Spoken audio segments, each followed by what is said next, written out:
Turns out the eagle screech from every movie you've ever seen isn't even a real eagle. The actual call of an American bald eagle is a high-pitched cooing, kind of like a seagull choking on a chicken wing. It is not a shriek at all. When movie makers started putting bald eagles on screen, they decided that real sound was not fitting for an American icon, so they swapped in the shriek of a red-tailed hawk instead. Most people, Americans included, have never actually heard a real bald eagle. They just assume that borrowed hawk's scream is the real thing. These birds are bigger than most people realize. The adult female is actually larger than the male. Unusual trait for birds in general. Pretty common among predatory birds, though their wingspan can stretch up to 8 feet across. That works out to about 11 bananas laid end to end from wingtip to wingtip. On top of that, their vision rates at 20/5 compared to our 20/20. Something we would need to be 5 feet away to see clearly. They can see just as clearly from 20 feet away. There's an old story about a post office mascot eagle that shows just how sharp that eyesight really is. I don't know how accurate it is, but it goes like this.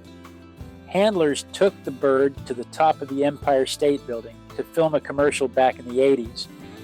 The plan was for it to fly a circle and land back on the handler's arm. Instead, the second they took it off the tether, the eagle took off and vanished.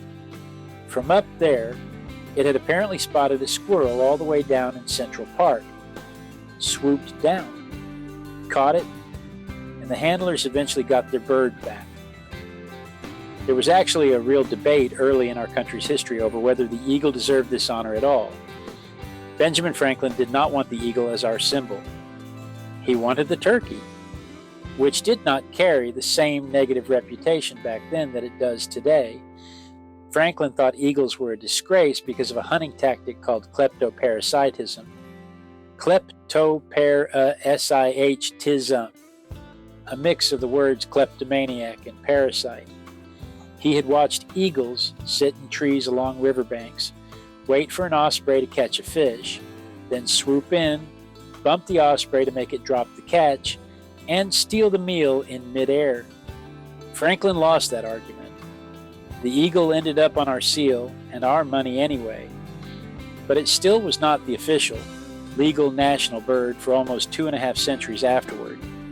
Most people assume it was always illegal to kill a bald eagle because it was the national bird. That protection actually came from the endangered species list. The eagle did not become the legal national bird until 2024, when President Biden signed it into law. Bald eagles nearly vanished completely during the 1960s. Widespread use of the pesticide DDT washed into rivers and lakes and built up in fish. DDT did plenty of good for people, cutting back on crop-damaging pests and on malaria-carrying mosquitoes. But it caused eagle eggshells to grow dangerously thin. By the time DDT was banned in 1972, only 417 mating pairs of American bald eagles were left. As of 2021, the population had already rebounded to nearly 71,400 pairs, somewhere around 140,000 birds. Conservationists rightly called that a huge success. These eagles also build the biggest nests of any bird out there, usually 4 to 6 feet wide and 2 to 4 feet deep. But the largest one ever recorded measured 9.5 feet wide and almost 20 feet deep, big enough to fit a stegosaurus inside.